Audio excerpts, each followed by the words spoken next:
बिस्मिल्लाहिर्रहमानिर्रहीम। अस्सलाम वालेकुम नाज़रीन, प्रोग्राम आप देख रहे हैं 7 से 8 सना हाशमी के साथ। मुझे उम्मीद है कि आप तमाम लोग खैरियत से होंगे। एक ज़माना था कि हमें ख़बर जब भी ज़ाहिर है किसी भी हवाले से कोई ख़बर होती थी तो या तो ज़ाहिर है पहले रेडियो पर आती थी या फिर अगले दिन अखबार में आती थी, या फिर ज़ाहिर है जब टेलीविज़न आया तो फिर टेलीविज़न के थ्रू मिला करती थी। लेकिन आजकल क्योंकि सोशल मीडिया एक बहुत अहमियत का हामिल सेक्टर बन गया है और अच्छी बुरी सच्ची झूठी गलत सही हर तरह की खबर जो है वो सबसे पहले सोशल मीडिया पर गर्दिश करती है।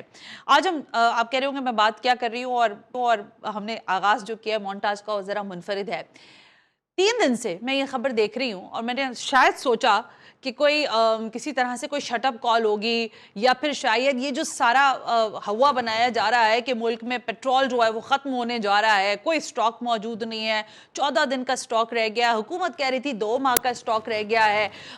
जो पेट्रोल डीलर एसोसिएशन वाले हैं वो क्लेम कर रहे हैं नहीं जी आज 14 दिन का पेट्रोल रह गया है।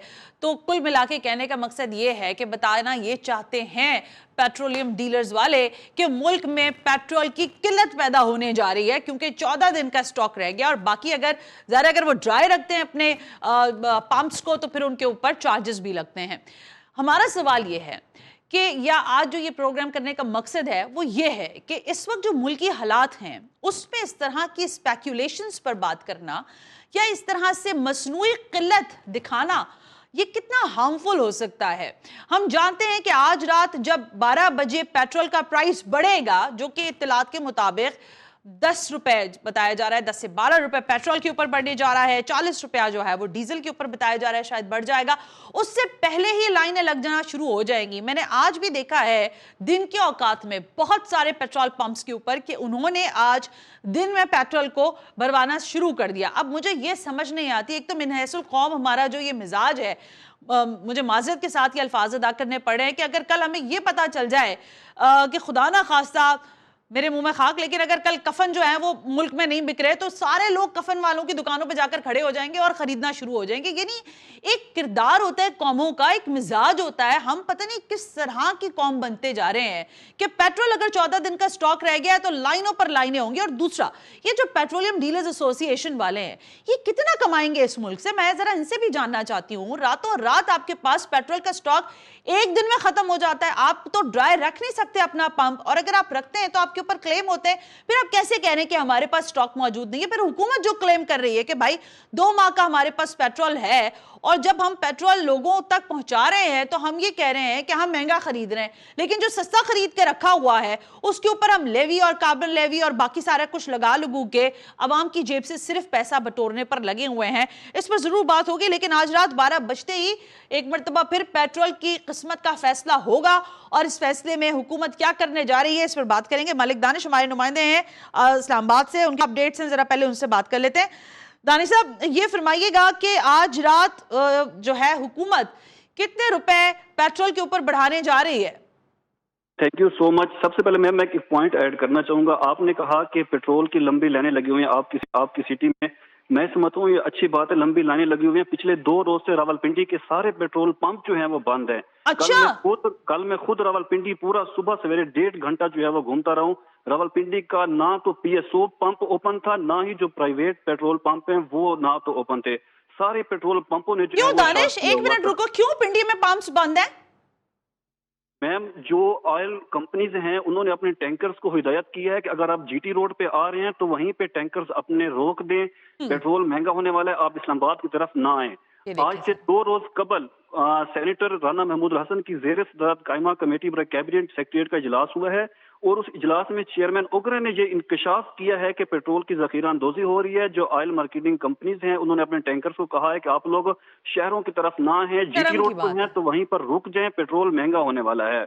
आज भी सुबह रावलपिंडी में मुख्तलिफ जो पेट्रोल पंप है वहां पर पेट्रोल जो है वो नहीं मिल रहा था। आपकी सिटी में तो लाइनें लगी हुई हैं, यहाँ पर पेट्रोल जो है वो लोगों को जो है वो नहीं मिल रहा। और जो उनकी जानिब से ये भी कहा गया, चेयरमैन उग्रा ने ये भी इंकशाफ किया गया है कि ओएमसीज ने 15 दिनों का स्टॉक खरीद कर जो है वो गायब किया हुआ है। और सेकंड बात, उन्होंने उन कंपनीज का इंकशाफ भी किया कि ये कंपनीज मुलविस हैं, बट उन्होंने ये कहा कि हम उनके खिलाफ अभी तक कोई एक्शन तक जो है वो उनको पेट्रोलियम यूनिवर्सिटी की तरफ से जो है वो नहीं लिया गया। जहां तक पेट्रोलियम प्राइसेस की बात है, आज फिर 10 से 12 रुपए का जो फिगर है वह पेट्रोल की प्राइसेस वो बढ़ रही है, और जो डीजल हाई स्पीड डीजल है वो 40 रुपए का फिगर है, उनकी कीमतों में जो है वो इजाफा हो रहा है। बट ये डिपेंड करता है प्राइम मिनिस्टर पे, कीमतें बढ़ानी है या बरकरार रखनी है, इसका फैसला जो है वो प्राइम मिनिस्टर करेंगे, क्योंकि गुज़िश्ता हफ्ते भी पेट्रोल की कीमतें जो है वो बढ़ी थी, और ये भी बात सामने आ रही है कि प्राइम मिनिस्टर जो है वो पॉसिबल है कि कीमतें जो है वो बरकरार रखें, पेट्रोल की डीजल की कीमतें जो है वो लाजमी बढ़ेंगी। जी ma'am. Danish, thank you so much, बहुत बहुत शुक्रिया, आपने हमें इनसाइट दिया। और आप कह रहे हैं कि पिन पंप्स बंद हैं। मुझे ज्वाइन कर रहे हैं फ़ारूक सलीम, माहिर मईशत हैं, और जाहिर है मेरा सवाल बिल्कुल सादा है। पेट्रोलियम डीलर्स एसोसिएशन वाले साहब जो हैं वो अभी तक आए नहीं हैं, मैं चाह रही हूँ कि वो आ जाएं तो ज़रा उनसे गुफ्तगू होगी। लेकिन फ़ारूक साहब, बहुत बहुत शुक्रिया सर, आपसे हम ज़रूर सीखते समझते हैं। मुझे नहीं समझ आ रहा फ़ारूक सलीम साहब, मैं पिछले कई दिनों से स्टडी करने की कोशिश कर रही हूँ, लेकिन आज आप मुझे समझाएं कि क्या हुकूमत रेगुलेटर है या ये ऑयल कंपनीज रेगुलेट कर रही हैं हुकूमत को। आपने सुना, हमारे नुमाइंदे ने ये बताया कि बहुत सारे पंप्स जो हैं वो बंद है। चलो पंप्स बंद है अगर वो ड्राई हैं तो। दूसरी बात ये कि जो पेट्रोल कंपनीज हैं, जो ऑयल कंपनीज हैं, वो स्पेसिफिकली अपने जो टैंकर्स हैं उनको उनको कह रही हैं कि जी आपने निकलना ही नहीं है, आप इंतजार करें, जब प्राइस बढ़ेगा तो आपने पंप्स की तरफ रवाना होना है ताकि हमारे खाते पूरे चलें। What's going on Farooq Salim साहब? मतलब ये तो बहुत बड़ी ज्यादती है ना। इतनी बदमाशी ये हमारे ऑयल कंपनीज वाले अगर कर रहे हैं तो हुकूमत फिर क्या कर रही है? जी, दो हकायक आपके सामने रख देता हूँ। पहली हकीकत ये है कि इस वक्त पाकिस्तान के अंदर कम से कम 500 मिलियन लीटर जो पेट्रोल है वो स्टोरेज में पड़ा हुआ है।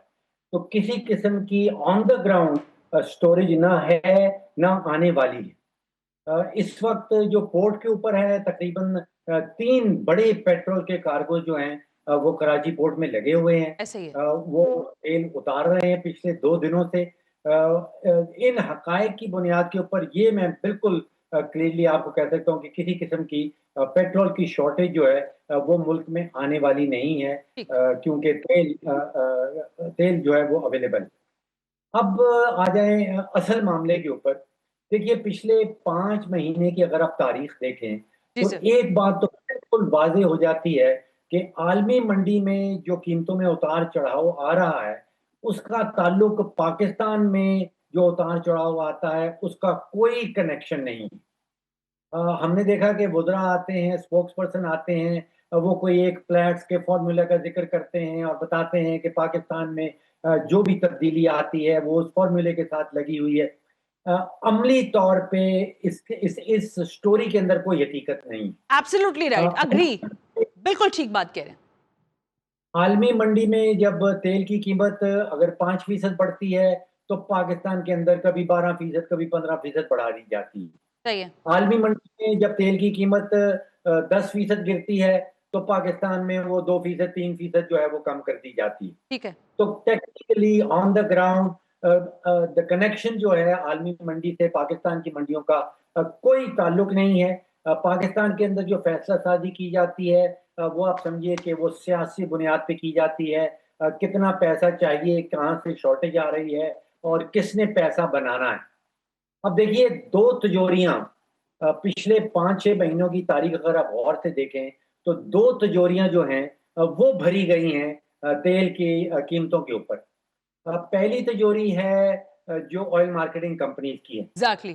पाकिस्तान स्टेट ऑयल खुद से ये कह रहा है कि पिछले साल उसने जो मुनाफ़ा कमाया था, वो 15 अरब था, और इस साल वो मुनाफ़ा तकरीबन 40 अरब के करीब पहुँच बिल्कुल गया है। ठीक है। ये मैं नहीं कह रहा हूँ, ये फाइनेंशियल स्टेटमेंट जो पीएसओ की उन्होंने छापी हैं, वो खुद से ये बता रहे हैं। हम्म। अटक पेट्रोलियम कहता है कि उसने पिछले साल 7 अरब कमाया था, इस साल 14 अरब, 100% का इज़ाफ़ा उसमें आया है।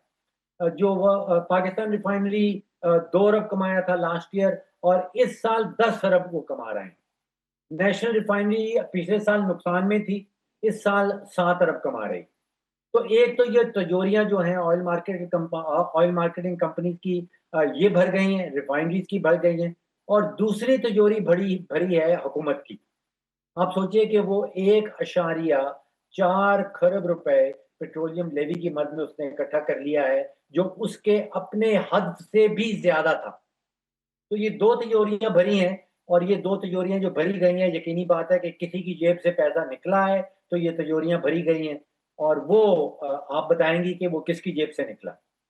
वो जाहिर है मेरी आपकी और हम जैसे बहुत सारे और हमसे भी ज्यादा जो बेचारे जाहिर है रोजाना की यौमिया उजरत पे काम करने वाले लोग हैं, उनकी जेबों से निकला है ना। लेकिन फारूक सलीम साहब देखें, ये तो एक बिल्कुल ही आपने जैसे कहते हैं ना शफाफ बात कर दी कि भाई ये दो एस्पेक्ट है, या तो ऑयल कंपनीज कमा रही है या हुकूमत कमा रही है, ना आप कमा रहे हैं ना मैं कमा रही हूं। अब मेरा सवाल जरा सा और मुख्तलिफ है। रेगुलेटर्स हैं, ओगरा आपकी रेगुलेटरी अथॉरिटी है, वो एक स्पेसिफिकेशन आपको या आपको एक अर्जी देती है कि सर इस वक्त जो है मार्केट इस तरह चल रही है, तो हम ऐसा करते हैं कि इतने रुपए की समरी पे आप भिजवा देते हैं, बाकी आप देख लें।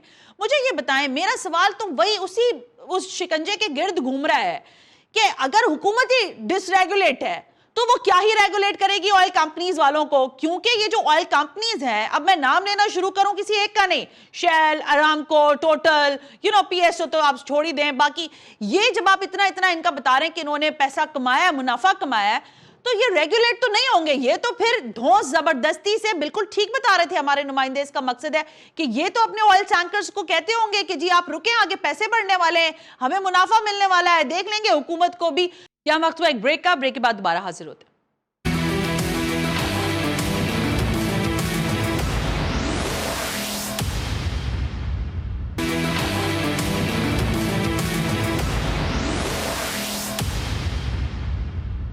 मलिक खुदा बख्श साहब हमारे साथ स्टूडियो में मौजूद है, chairman Pakistan petroleum dealers association. Farooq साहब मैं आपकी तरफ आऊंगी, प्लीज स्टे कीजिएगा। मलिक खुदा बख्श, मैं सुन रहा हूँ सारी बात मिनिस्टर साहब की, ये पॉसिबल नहीं है, उसकी वजूहत है, सुन लो, वो भी सुने, आप भी सुने। मैं आप पहले देखें, पहले 1 महीने पे होता था, तो जैसे उन्होंने बताया कि जो भी कैलकुलेशन होती थी, जो पिछले 15 दिन की एवरेज के ऊपर, उस एवरेज पे ठीक एक सिस्टम है, एक फार्मूला है, ठीक है, और गवर्नमेंट, और ये भी जरूरी है कि जो इंटरनेशनल प्राइस है जो होगी उसको कंसिडर करना पड़ेगा, फैक्ट है ये, ठीक है। लेकिन 1 डे जो फार्मूला है, फिर ये 15 दिन पे लेके आया, फिर ये 7 डेज पे लेके आया। अच्छा, 7 डेज पे लेके डेली बेसिस पे, अब डेली बेसिस की बात है, मैं आपको बिल्कुल वैसे बताता हूँ जो आपको पता लग जाएगा। आज एक पेट्रोल पंप वाला कल के लिए ऑर्डर अपना मुरतब करता है कि कल मुझे कितना पेट्रोल चाहिए, मेरी कितनी सेल होगी, ठीक हो गया, उसके लिए वो अपनी कैलकुलेशन करता है, फिर वो अपने अकाउंट्स को देखता है कि उसके पास इतने पैसे हैं, फिर वो कंपनी को ऑर्डर देता है, ठीक हो गया। दूसरे दिन कंपनी को एडवांस पैसे कंपनी लेती है, ठीक है, और फिर उसको या तो शाम को देती है या दूसरे दिन देती है। अच्छा, तो डेली ये होता है 7 डे के प्लान के ऊपर। ऑलराइट, अगर आप 1 डे के प्लान पे है तो ये पॉसिबल नहीं है कि एक दिन में इतने पैसे कोई कहाँ से लाएगा, को प्लान करके हर वक्त अपने रखे पेट्रोल पंप पे।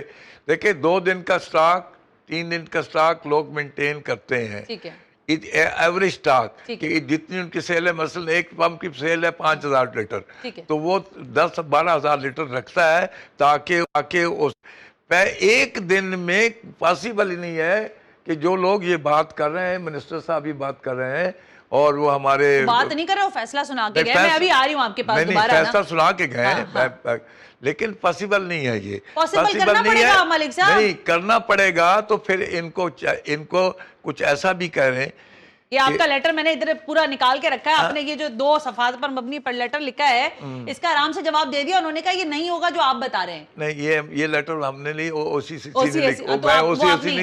चले ठीक है, मैं आती हूँ। पेट्रोल बेचने वाले हैं, आज आप पेट्रोलियम डीलर्स, मैं आती हूँ, लेकिन आप ये कह रहे हैं कि देखिए ये पॉसिबल इस तरह नहीं है कि इसके लिए सिस्टम, हमने इनको रिक्वेस्ट की है। एक सुन ले जरा, हम मिनिस्ट्री में एक मीटिंग हुई जब बात शुरू हुई है, हम मिनिस्टर साहब का, हालांकि उस मीटिंग में हमने अपने कमीशन की बात करने गए थे, वही आपका मार्जिन जो फंसा हुआ है 8% और 4%। मिनिस्टर साहब ने कहा कि इस वक्त हम क्राइसिस में हैं ड्यू टू वार, तो आपकी हेल्प चाहिए। तमाम लीडर्स जो वहाँ मौजूद थे मीटिंग में, उन्होंने कहा जी ठीक है, we are ready to help, हमारा मुल्क है, हमारी हुकूमत है, उस पर। अच्छा, फिर उन्होंने क्या कहा कि जब ये वार को ठीक हो जाएगी हम आपको बुलाएंगे, बुलाने के बाद आपकी सुनेंगे, तो कैलकुलेट की सुने। वार ठीक हो गई थी, 16 सफाई पाकिस्तान की इतनी एफर्ट, प्राइम मिनिस्टर और सभा सालार और उनकी टीम के एफर्ट से दोबारा उस वक्त नहीं पता था, लेकिन हमने इनसे दरख्वास्त की लेकिन वो किसी ने नहीं सुनी। लोगों ने लेटर भी लिखे, लोगों ने फ़ोन भी किए, लोगों ने टीवी पे भी आके कहा, मैंने भी 2-3 दफा। ये फैसला करना था ना, अभी आप तवक्कुफ करें, मैं जरा फारूक सलीम साहब की तरफ से वापस आती हूं, क्योंकि आप लोगों पर इल्जाम ये जो आप स्पेकुलेशंस फैला देते हैं कि स्टॉक ही खत्म हो गया। नहीं, सुन ले, ये हम नहीं फैला देते। तो फिर मैंने फैलाई है, किसने फैलाई है? देखें, ये ओएमसी के लेटर, ओएमसी ने लिखा, हमने लिखा। मैंने इस पे बयान दिया है कि मिनिस्टर साहब को या उनकी टीम को बताना चाहिए, कोई बयान देना चाहिए, ये लेटर जो है इसको पब्लिक नहीं होना चाहिए था, ये कॉन्फिडेंशियल होता है। थ्रेट कर रहे हैं ना, ये कौन लोग हैं जो थ्रेट कर रहे हैं? आप उनको डिसोसिएट करें अपने पास से। ये लेटर ओसीएससी की एसोसिएशन है, ओएफसी, उन्होंने लिखा है। हमने कहा है कि इससे पैनिक क्रिएट होगा। पैनिक हो गया ना, बात कर रहे हैं तो उस पे हमारा क्या कसूर है? आप हमें क्यों? हमने तो उस पे बयान दिया, मेरा बयान पढ़े आप, टीवी पे भी दिया, अखबार पे भी दिया कि जनाब ये जो लेटर लिखेगा इसको कॉन्फिडेंशियल। फिर ये भी कहा कि इस पे बयान दे, गवर्नमेंट एक स्ट्रेटेजिक बयान दे कि नहीं हमारे पास स्टॉक है। अभी जो बयान दिया है कि यौमिया तायुन होगा, इसको आप अग्री करने जा रहे हैं? इस पे हम एग्री इसलिए नहीं है कि इस हमें बुलाएं। सुन ले, बड़ी खबर और मेरा ख्याल है इंपॉर्टेंट खबर। नहीं, सुन ले, बोले, फरमाइए। देखिए, अगर कोई सिस्टम इन्होंने बनाना है, 1 डे करना है, 15 के करना है, मंथ करना है, ईयरली करना है, हम स्टेक होल्डर है, हमें बुलाएं, हमसे डिस्कस करें, हमें सिस्टम बताएं, हम एग्री करेंगे। जरा रेड टिकट्स में चलाएं कि मालिक खुदा बख्श जो मौजूद है हमारे साथ, चेयरमैन पाकिस्तान पेट्रोलियम एसोसिएशन के, उन्होंने हुकूमत के फैसले को रद्द कर दिया है कि वो तो यौमिया बुनियादों पर नहीं मानेंगे बात को, ये कीमतों के तयन को। फारूक सलीम साहब, अभी हम जो बात कर रहे थे उसकी बिल्कुल डिफरेंट बात की है ताहिर साहब ने, and I was smiling once he was doing the pressure. वो कह रहे हैं कि भाई नाम बताएं ना, कौन सी पेट्रोल की ऑयल कंपनीज हैं जिन्होंने मुनाफा कमा लिया, और आप और हम बैठकर यहां पर जो नाम ले रहे हैं वो कह रहे हैं भाई नाम लाओ ना, किसने कमाया पैसा? किसी ने पैसा नहीं कमाया, सबने पैसा डाला है। हुकूमत ने सब्सिडी दी 129 अरब रुपए की। सो आप जो ये क्लेम कर रहे हैं कि ये कमाया हुकूमत ने, ये ऑयल कंपनीज ने, सो ये क्लेम तो वो रद्द कर रहे हैं फारूक साहब। अच्छा, मैं आती हूँ आपकी तरफ। फारूक साहब प्लीज रिस्पॉन्ड कीजिएगा। पीएसओ के अटक पेट्रोलियम के जो बैलेंस शीट्स हैं, जो उन्होंने खुद से छापी हैं, जो उनकी वेबसाइट पे लगी हुई हैं, वो खुद से कह रहे हैं कि पिछले साल जो हमें 9 महीने का प्रॉफिट था, वो जैसे पीएसओ ने कहा कि 15 अरब का था, इस साल उनकी वेबसाइट पे लगा है, उन्होंने फाइनेंशियल स्टेटमेंट में कहा है कि इस साल वो बढ़ के 38 बिलियन हो गया। तो तकरीबन 50% इजाफा है। ये मेरी फिगर्स नहीं है, ये किसी मिनिस्टर साहब की फिगर्स नहीं है, ये पीएसओ की अपनी फिगर्स। इसी तरह इनकी अपनी फिगर्स हैं, पाकिस्तान रिफाइनरीज की अपनी फिगर्स है। यहाँ वक्त हुआ एक ब्रेक का, ब्रेक के बाद दोबारा हाजिर होते हैं।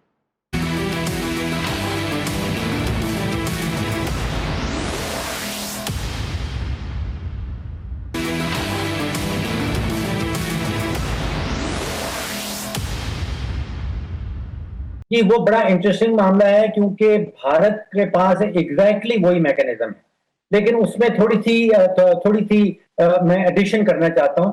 भारत में जो ऑयल कंपनीज हैं वो रोजाना की बुनियाद के ऊपर आलमी बेंच के साथ प्राइस की डिटर्मिनेशन करती हैं, लेकिन उसकी मुंतकिली जो है वो सारिफ के ऊपर, वो शहरियों के ऊपर नहीं होती है।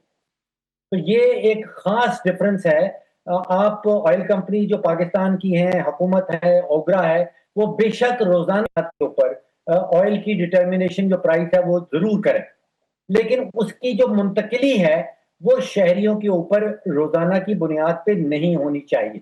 इससे बहुत बड़ा प्रॉब्लम खड़ा हो जाएगा, इससे बहुत बड़ी गैर यकीनी की फदा खड़ी हो जाएगी। भारत के तकरीबन 6-7 महीने कीमत तब्दील नहीं होती। जब आलमी मंडी में कीमत नीचे जाती है तो फिर जो ऑयल कंपनीज हैं वो प्रॉफिट उठा लेती हैं, जब ऊपर जाती है तो नुकसान, जिस तरह भी हो वो अपना प्रॉफिट और अपना नुकसान रखती हैं अपने बैलेंस शीट के ऊपर, लेकिन उसकी मुंतकिली सारिफ के ऊपर नहीं होती। तो why they are doing this Farooq साहब? बिकॉज वो अता तारिर साहब ने कहा कि फारूक सलीम की और अली परवेज मलिक की बड़ी अच्छी जो है डिबेट रही और उन्होंने एक दूसरे को काउंटर किया चीजों के ऊपर, तो why they are doing it? I mean, अगर आपने ही डिबेट किया होगा सो स्पेसिफिकली आपने कुछ क्वेश्चंस तो रेज किए होंगे अकॉर्डिंग फॉर दिस डिसीजन। वो जाहिर उस वक्त नहीं लिया गया होगा, बट फिर भी देखिए अभी इस टू अर्ली, अभी उन्होंने बताया नहीं है कि ये क्या सिर्फ मैकेनिज्म की हद तक रोजाना के ऊपर डिटर्मिनेशन की जाएगी या उस प्राइस को मुंतकिल किया जाएगा रोजाना की बुनियाद के ऊपर।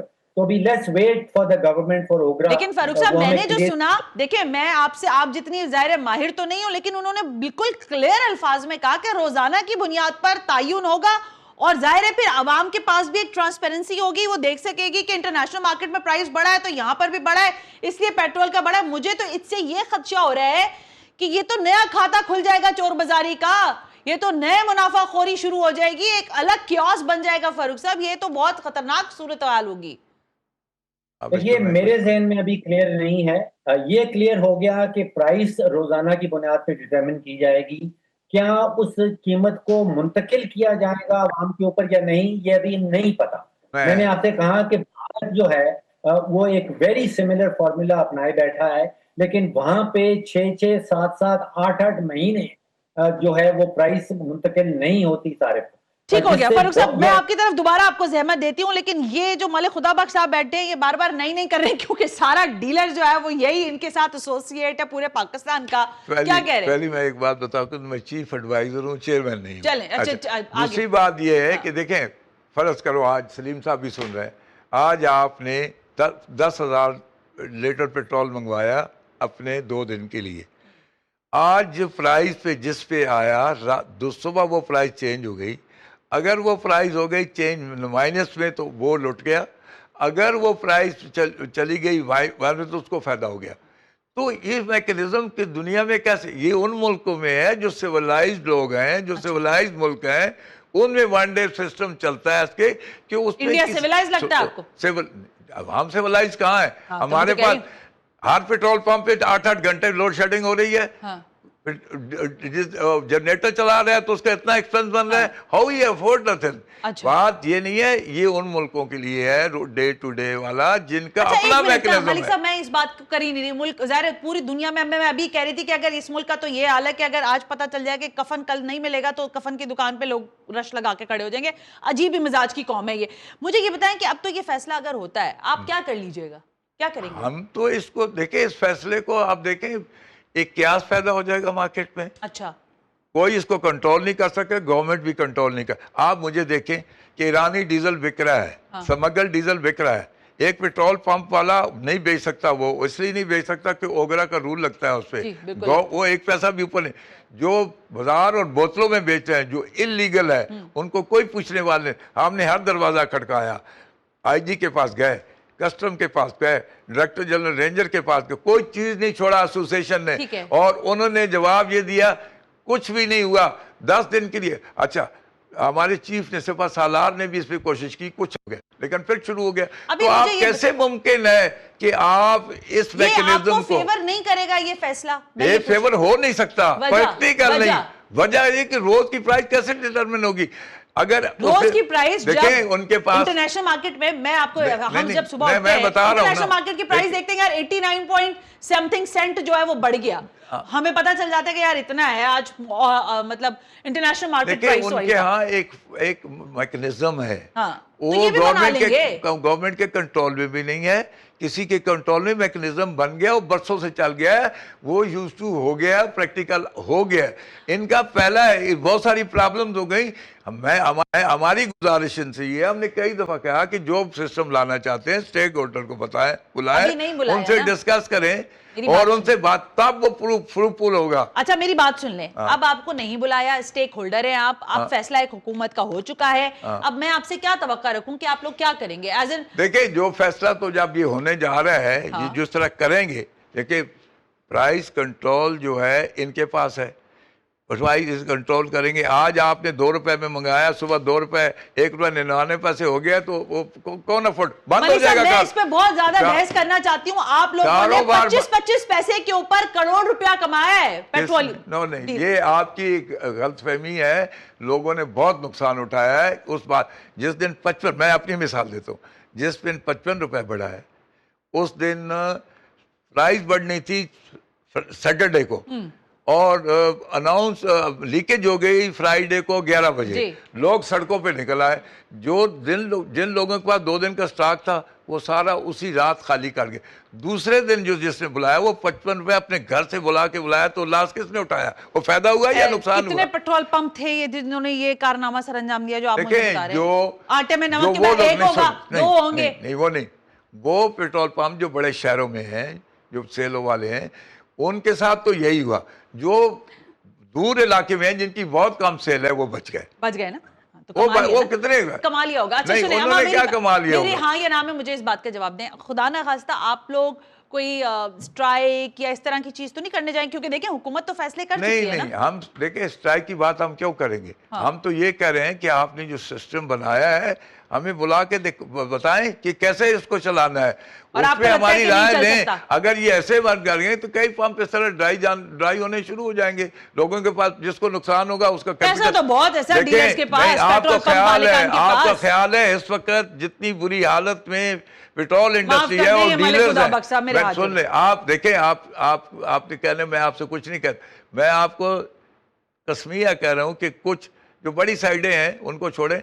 जो आम पेट्रोल पंप वाला है वो इस वक्त इस हालत में है कि हैंड टू माउथ है। उसकी वजह ये है कि ये जो क्राइसिस है, पेट्रोल चोरी पेट्रोल पंप पे होता है, नहीं होता। सुन ले, आप हुकूमत ने अच्छी बात की है, डिजिटलाइजेशन हो गई है, आप अंडरटेकिंग गेजेस लग गई हैं, नोजल जो है डिजिटलाइज हो गई हैं, कोई एक पैसे की चोर बाजारी होती है। मेरे साथ चले, मैं आपको पेट्रोल पंप दिखाती हूँ। चले आप मेरे साथ, मैं आपको दिखाती हूँ क्या चोर बाजारियां होती हैं। दुनिया में हर किस्म के लोग होते हैं। ये तो मैं नहीं कह सकता कि सारी शरीफ है और सारी बंद, लेकिन जो सिस्टम में आ गया है कि आप चोरी नहीं हो सकती। डिजिटल पंप आ गए हैं, उसके ऊपर 100 गेजेस सिस्टम लग गया है, कोई कुछ नहीं कर सकता। भले खुदा बख्श, बहुत बहुत शुक्रिया कि आपने अपना वक्त दिया। और फारूक सलीम साहब, थैंक यू वेरी मच से अपना कीमती वक्त हमारे साथ शेयर किया। बहरहाल आज की बड़ी खबर, हम तो ये मौजू कर ही रहे थे कि पेट्रोल प्राइसेस के ऊपर हुकूमत की बहरहाल पॉलिसी क्या है। तो हुकूमत ने एक नई पॉलिसी वज़ा कर दी है कि अब यौमिया बुनियादों पर कीमत का तयन होगा।